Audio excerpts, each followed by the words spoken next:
예, 안녕하세요. 손정목의 뉴스 브리핑 제 여섯 번째 시간입니다. 오늘은 그간 최근에 미국이 발표한 각종의 국가 안보 전략과 그것이 갖고 있는 의미에 대해서 좀 살펴보고요. 그러면서 동시에 현재 전개되고 있는 국제적으로 나타나고 있는 두 가지의 전쟁 위험에 대해서 좀 더 살펴보도록 하겠습니다. 과연 이것이 미국이 정한 이 국가 안보 전략 지침과 또 어떻게 연관이 되는지도 같이 한번 살펴보도록 하겠습니다. 지난 3월 25일경에 미국의 국가정보국이 2025 미국에 대한 연례 위협 평가 보고서를 발표했습니다. 이미 사실 2월 달에 트럼프 대통령한테 보고가 됐다고 하는데요. 이것을 대중 앞에 공개한 것이 지난 3월 말이었죠. 이때 나와 있던 연례 위협 평가 보고서의 주된 내용은 러시아와 중국, 조선, 이란 이 네 개 국가가 미국에게 가장 큰 위협이다라고 하는 분석과 기타 테러 집단, 그게 비국가 집단들이 미국의 안보를 위협한다 이런 얘기인데요. 오늘 중심적으로 살펴볼 것은 이 러시아와 중국, 이란은 물론이고 특히 조선에 대해서 미국이 어떻게 평가하고 있는지를 한번 살펴보도록 하겠습니다. 자료를 보시면은 DNI 2025 연례 위협 평가 보고서가 있는데요. 여기서 미국은 이 네 개 나라를 미국의 역량과 이익에 도전할 수 있는 활동에 관여하는 핵심 국가다 이렇게 표현했죠. 그러면서 중국을 가장 유능한 미국의 전략적 경쟁자다 이렇게 얘기했고요. 시진핑 주석의 지도 아래 미국 자체의 경제, 기술, 군사적으로 세계 무대에서 주도 국가로서의 자리매김을 추구하고 있다 이렇게 평가를 했습니다. 다시 말해서 중국이 미국의 최대의 적이라는 얘기입니다. 그리고 러시아에 대해서는 과거에 무슨 주유소 국가니 또는 악의 제국이니 이런 등등의 표현들을 다 제거하고 객관적이고 현실적인 평가를 했다는 그런 분석이 나오고 있습니다.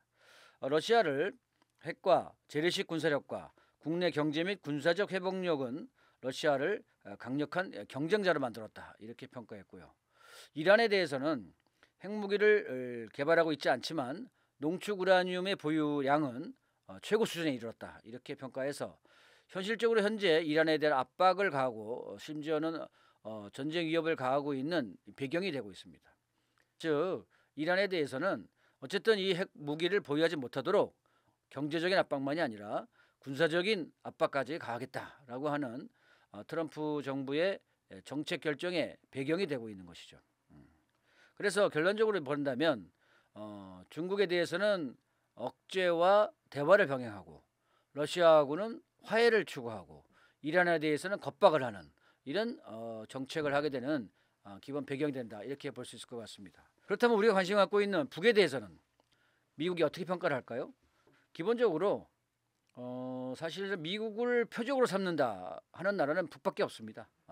미 본토를 표적으로 삼고 미국 및 동맹국 군대와 국민을 위협하고 미국의 힘을 약화시키고 지역 안보 환경을 자신에게 유리하게 재편하기 위한 전략적 및 재래식 군사 능력을 계속 추구한다. 이렇게 평가를 했죠. 그러면서 북의 목표는 무엇이냐? 북의 목표는 핵보유국으로서의 국제적인 인정을 확보하고 한반도에서 미군을 줄이려는 그런 오랜 목표를 가능하게 하고 있다. 이렇게 평가를 했습니다. 그래서 결국은 북은 전략무기 프로그램을 포기할 의도가 없다. 한마디로 비핵화할 의사가 없다는 얘기죠. 비핵화할 의사가 없다라는 것을 미국이 스스로 파악하고 있음을 보여주었습니다. 이건 대단히 중요하죠. 그러니까 트럼프 대통령이 연일 북은 핵보유국이다 라고 여러 차례 평가했고 지난 4월 초에도 북이 핵보유국이고 대화를 하고 있다라는 식으로까지도 얘기하는 것은 북이 이미 핵무력이 최고 수준에 달하 있고 그런 과정에서 비핵화할 의사가 없다라는 전제 위에서 북과 사실상의 그런 핵보유국을 인정한 조건 하에서 대화 협상을 하려고 하는 트럼프 정부의 의도를 보여주는 것이다 이렇게 평가할 수 있을 것 같습니다. 그래서 이런 어떤 평가 보고서가 결국은 미국의 대북 정책에 상당히 중요한 근거와 바탕이 될 것이다 이렇게 보여지죠. 그래서 이 연장선상에서 나온 게 이걸 배경으로 해서 나온 게 소위 미 국방부의 잠정 전략 지침입니다. 이 국방 잠정 전략 지침이 지난 3월 말에 나왔는데요. 이걸 보고 사실 한국의 정부는 뭐 진짜 화들짝 놀란 거죠. 한마디로. 야, 이게 완전 미국이 사실상 우리를 버리는 게 아니냐라는 우려까지 나올 정도로 아주 중대한 내용이 담겨 있습니다. 한마디로 말해서 미국은 중국에 집중할 것이니 각각의 나라들은 자국의 안보는 자국이 책임져라. 한마디로 이런 얘기입니다. 그래서 미국은 중국의 대만을 침공을 억제하는 것과 미 본토 방위에 집중하겠다. 그래서 러시아나 이란이나 조선에 대해서는 각각에 해당하는 나라들이 알아서 책임져라. 이런 얘기를 하는 거죠. 그래서 결국은 북에 대해서는 한국이 책임져라 이런 얘기입니다. 그러니까 한국의 뭐 이 정부와 이 관료들 국방부 아주 화들짝 놀란 거죠. 그래서 이것을 사실상 어떤 언론에서는 제2의 에치스9이 아니냐 이렇게까지 평가를 하고 있습니다. 에치스9이 뭡니까?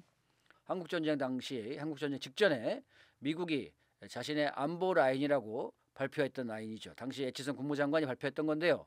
이때는 한반도를 제외시켰죠.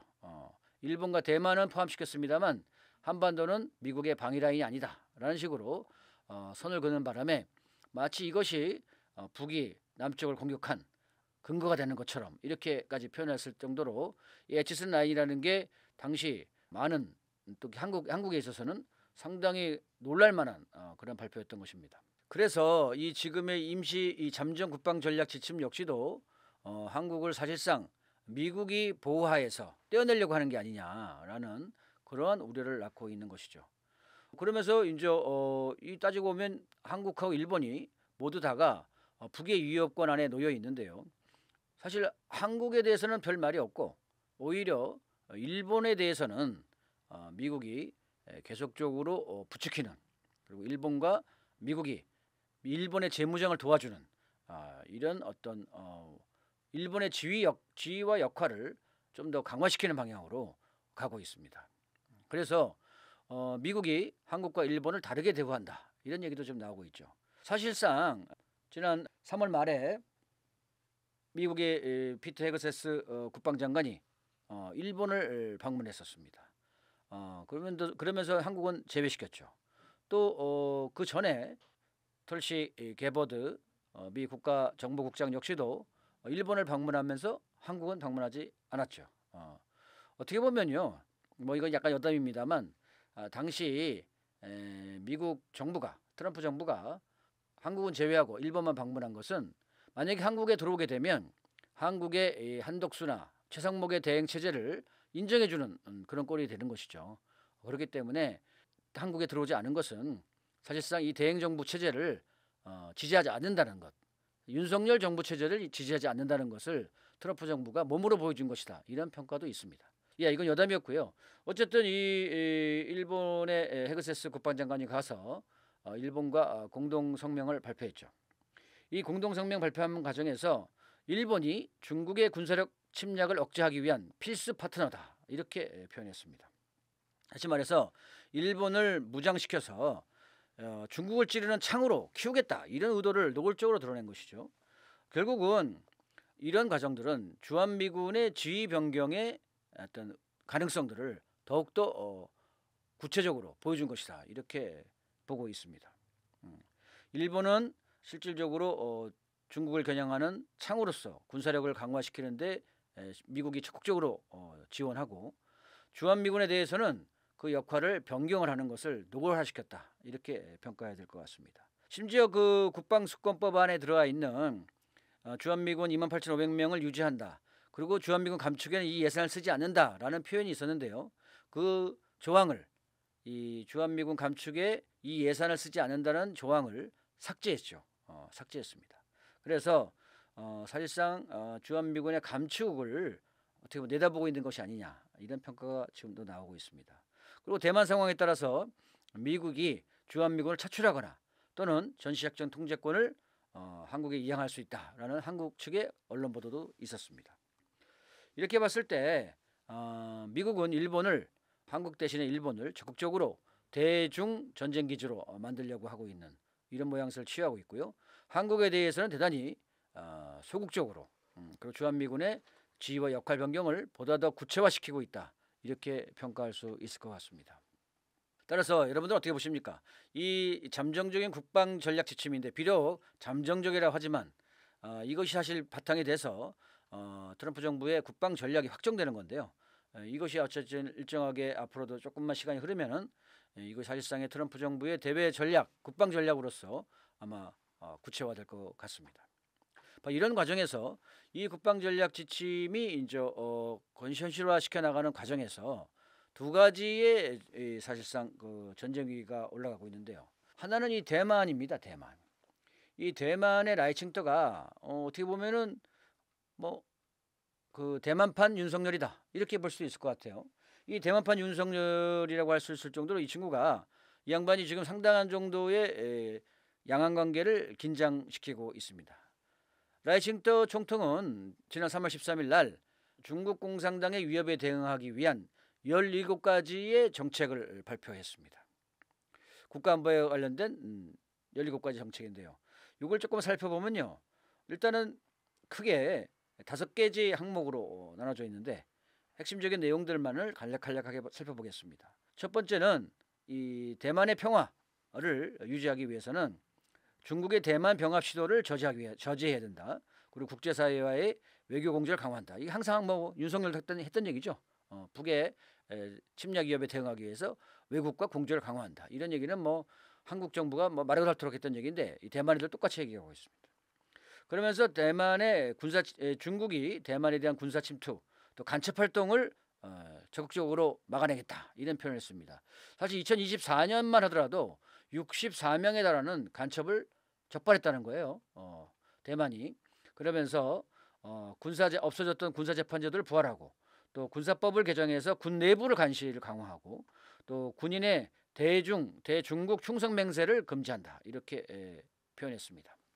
이게 사실 그 대만 군부 내에서는 친중국적인 성향의 군부들이 여전히 강하게 남아 있습니다. 그런데요, 이들의 친중국적인 태도와 입장들을 철저히 감시하겠다 이런 얘기고요. 그다음에 중국의 대만 정체성 혼란에 대한 전략, 대만의 정체성 혼란 전략을 차단하겠다 이런 겁니다. 그러니까 한마디로 대만은 대만이라는 겁니다. 라이칭떠는 중국을 역외 적대 세력이다 이렇게 표현했죠. 역외 적대 세력. 이게 한마디로 다른 나라다 이겁니다. 다른 나라. 이게 라이칭떠가 사실상의 대만 독립을 더욱더 노골적으로 이렇게 추진하고 있다. 이렇게 봐야 되겠죠. 그래서 중국식 신분증 발급을 제한하고 그리고 중국인 및 홍콩, 마카오 사람들의 대만 귀화의 요건을 강화하겠다. 이런 정책이 나왔습니다. 그리고 중국의 그런 그 대만 정책을 통일전선 정책이다. 송일전선 전술이다. 이렇게 바라보면서 이게 한국 정부도 항상 했던 얘기인데요. 이 통일전선 전략이기 때문에 이것을 막기 위해서 7가지의 정책을 내놨습니다. 대만 국민의 중국 방문 시 경고를 강화한다. 공직자의 중국 방문 정보를 공개한다. 중국인의 대만 방문을 제한한다. 대만 중국 간 교류에서 정치 개입을 차단한다. 대만의 문화산업을 육성하겠다. 대만 연예인의 중국 활동을 관리하겠다. 함부로 못 나갑니다. 그러니까 중국으로. 그다음에 중국의 대만 내 정보전에 대응하겠다. 중국의 통일전선 전략 대응을 법제화하겠다라고 해서 아예 이거를 법으로 탄압할 수 있는 근거를 만들고 있습니다. 그리고 중국의 경제통합을 전략을 차단하겠다 그래서 대만 중국의 경제구조 조정을 하겠다는 것이고요. 청년들의 중국 진출을 방지하겠다. 이런 등등의 17가지 정책들을 내놨습니다. 여러분들은 이게 어떻게 보이십니까? 이게 현실적으로 가능하다 보십니까? 이미 대만은 중국하고 상당한 정도 수준의 경제적 관계가 대단히 활성화되어 있는 나라고요. 그리고 이 나라라기보다는 지역이죠. 어쨌든 이 대만이 만약에 중국하고의 경제 관계가 단절되거나 또는 위축된다면 대만 경제는 심각한 위협을 받게 되죠.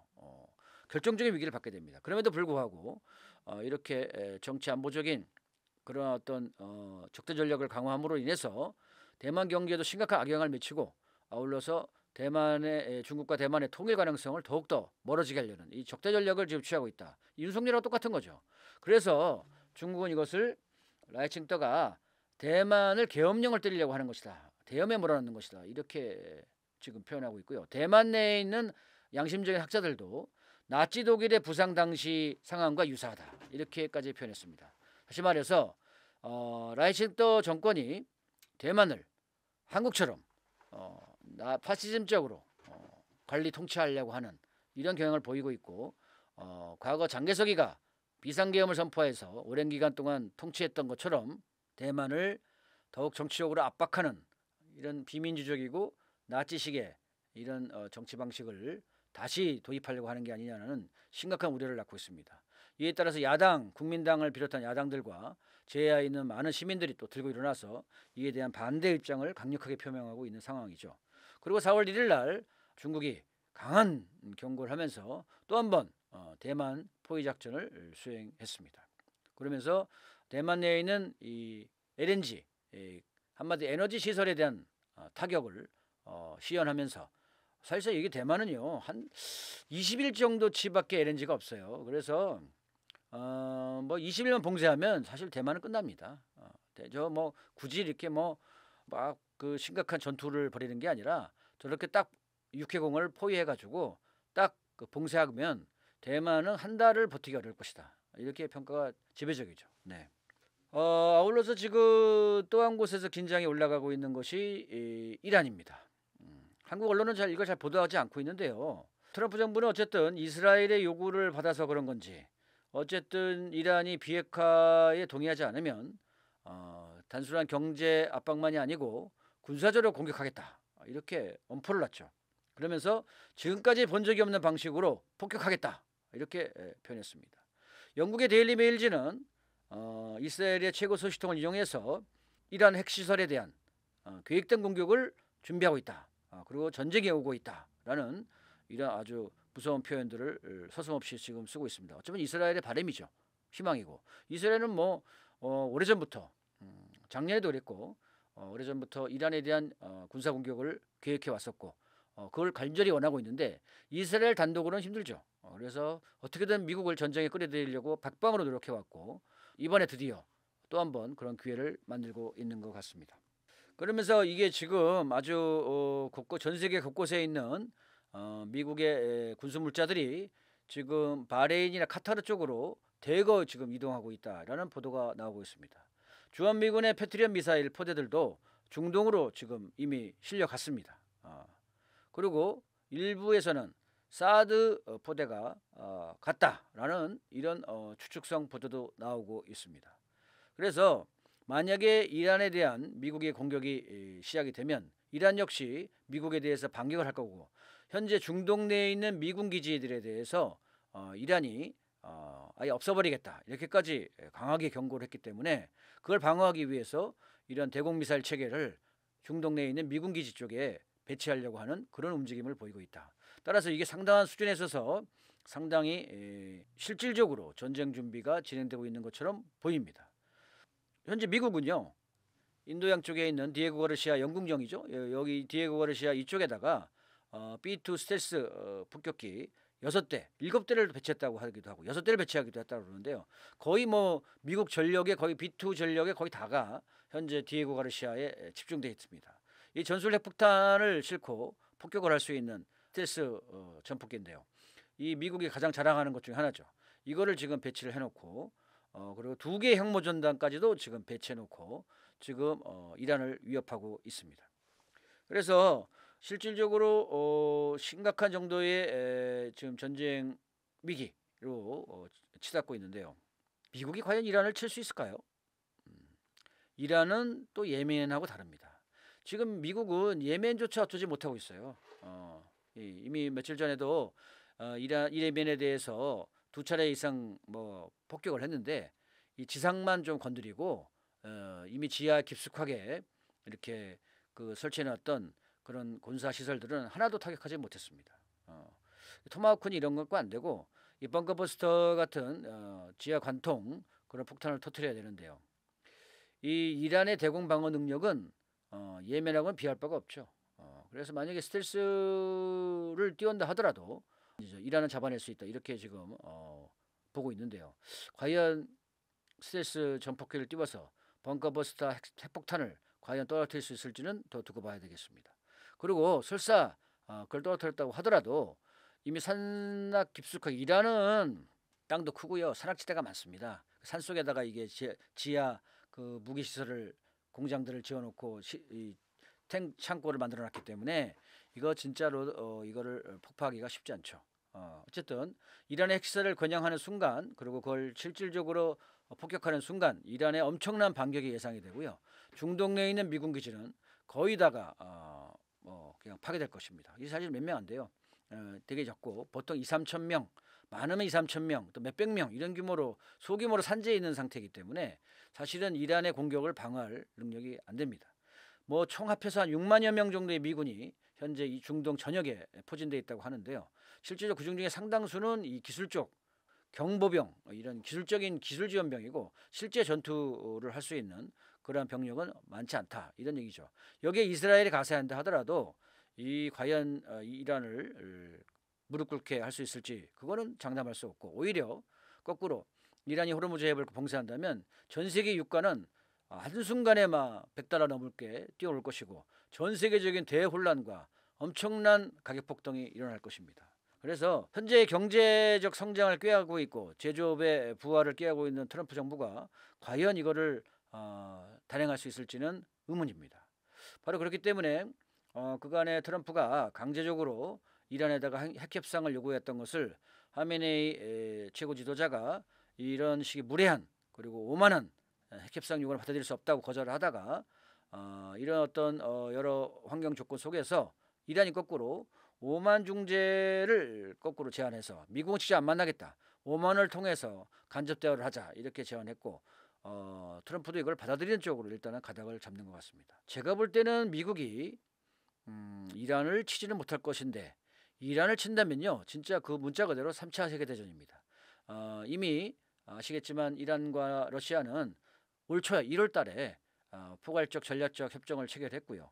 특히 중국은 이란의 석유를 80%를 수입하기 때문에 중국 에너지원의 아주 핵심적인 지역이 이란입니다. 여기가 갑자기 전쟁이 터지면 중국의 경제 발전에 엄청난 지장을 초래할 것이기 때문에 아마 여기는 중국의 개입이 필연적으로 뒤따를 것이다. 바로 그렇기 때문에 미국이 또 이스라엘이 이란을 친다면 그건 문자 그대로 그냥 우크라이나전과는 비교할 수 없을 만큼의 3차 세계대전으로 발전할 겁니다. 트럼프가 전쟁을 안 하겠다고 공언해온 조건 하에서 이렇게 무모한 짓을 하지는 않을 것이다라고 저는 보고 있는데요. 어쨌든 긴장은 계속 올라가고 있는 상태입니다. 과연 이런 과정들이 지금 현재 있어서 미국이 문자 그대로 과거의 군산복합체 이해에서 벗어나서 새로운 지정학적 틀을 만들겠다고 하는 의지를 과연 자기들 뜻대로 자기들 밝힌 대로 과연 할 수 있을지, 아니면 또다시 이스라엘과 군산복합체 요구에 굴복해서 이란을 치게 될지는 좀 더 두고 봐야 될 것 같습니다만, 현재로 봐서는 어쨌든 대만과 이란의 군사적 위기가 올라가고 있다, 이것을 좀 주목해 봐야 된다, 이렇게 말씀을 드릴 수 있을 것 같습니다.